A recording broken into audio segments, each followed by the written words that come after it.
आज हम चर्चा करेंगे कि वेद मंत्र के पाठ करते समय किन दोषों से बचना चाहिए। संप्रदाय प्रबोधनी शिक्षा में चतुर्दश दोष बतलाए हैं। वह दोष कौन कौन से हैं? शंकितं भीतमुद्धृष्टमव्यक्तमनुनासिकं काकस्वरं मूर्ध्निगतं तथा स्थानविवर्जितं विस्वरं विरसं चैव विश्लिष्टं विषमाहतं व्याकुलं तालहीनं च पाठदोषाश्चतुर्दश। अब पाठ दोष बतला रहे हैं। पाठ दोष 14 हैं। कौन कौन से? पहला दोष है शंकितम। शंकित होकर के वर्णों का उच्चारण नहीं करना चाहिए। ये का है या खा है, का है कि खा है, इस प्रकार सदैव संदेह में रहने वाला सही उच्चारण नहीं कर सकता। या वर्ण है अथवा यह वर्ण है, यह संदेह बना शंकित है, शंकित दोष है, संकितम, तो इससे बचना चाहिए। दूसरा दोष है भीतम, माने भयपूर्वक पढ़ना। गुरुजी के सामने पढ़ रहे हैं, पता चला कहीं गुरुजी डांट ना दें गलत पढ़ देने से, इस प्रकार का भय रहे तो ठीक नहीं है। भय का निवारण कर लेना चाहिए। तो दूसरा दोष है ये। तीसरा है उद्धृष्टम। उद्धृष्टम माने जैसे अप्रसन्न हो करके, किसी से रोष से, क्षोभ से पढ़ना उद्धृष्टम, अथवा अत्यधिक बल लगा करके अव्यक्तम अनुनासिकम। अव्यक्त माने ऐसा उच्चारण नहीं करना कि जो अस्पष्ट सुनाई ना पड़ता हो, अव्यक्त है। अनुनासिक का मतलब जो अनुनासिक का मतलब कि जो अनुनासिक नहीं है, ऐसे वर्णों का भी उच्चारण नासिका से करना अनुनासिक है। का और चंद्रबिंदी है रहेगी तो उसका उच्चारण अनुनासिक होगा, का खा ऐसा होगा।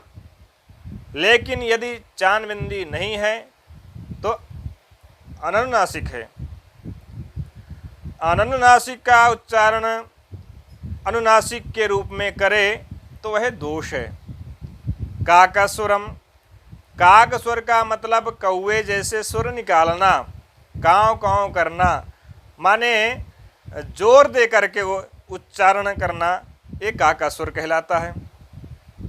मूर्धनिगतम माने अत्यंत उच्च स्वर में जो है पूर्ण बल लगा करके उच्चारण करना, ये मूर्धनिगतम।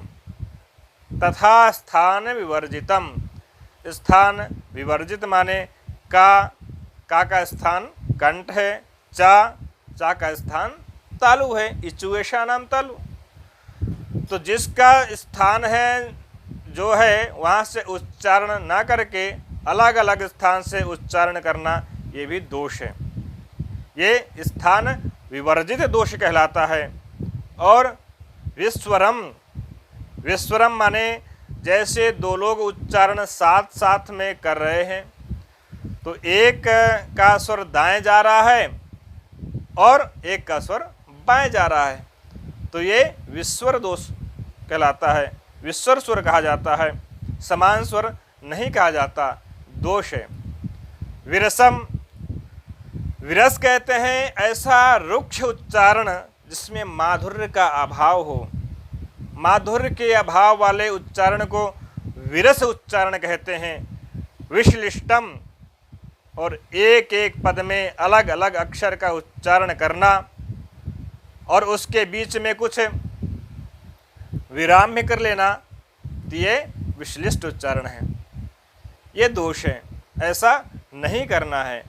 विषमाहतम, एक दोष है कि जैसे कोई चीज मुख में लिए हुए है और चर्वण कर रहे हैं, ऐसा उच्चारण करना विषमाहतम, माने उस वर्ण का जो है आहत करने जैसा उच्चारण ये भी है, ये जो दोषयुक्त है उच्चारण है, नहीं करना चाहिए।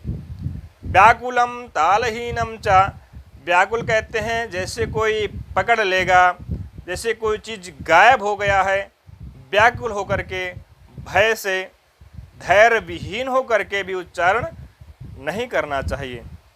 और तालहीनम, तालहीन का मतलब कि जहाँ जिसका उच्चारण रुकना है वहाँ भी ना रोक करके वहाँ भी सातत्य में उच्चारण करना तालहीन है।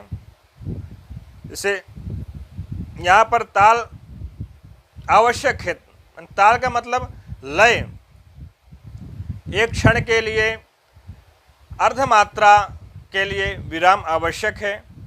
ऋचाओं में त्रिपाद चतुष्पाद ऋचाएँ होती हैं, तो प्रत्येक पाद में लय होता है, लय होता है माने क्षणिक विराम होता है। एक चरण में क्षणिक विराम, दूसरे चरण में क्षणिक विराम, तीसरे चरण में पूर्ण त्रिपाद में और चतुष्पाद में, चारों पाद में विराम होता है।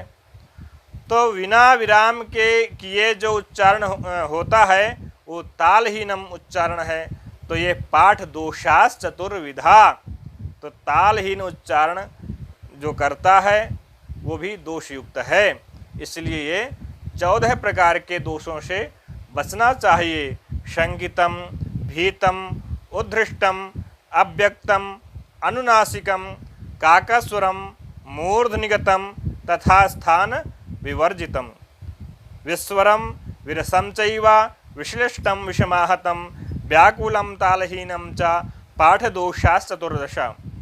ये पाठ दोष बतलाए गए हैं।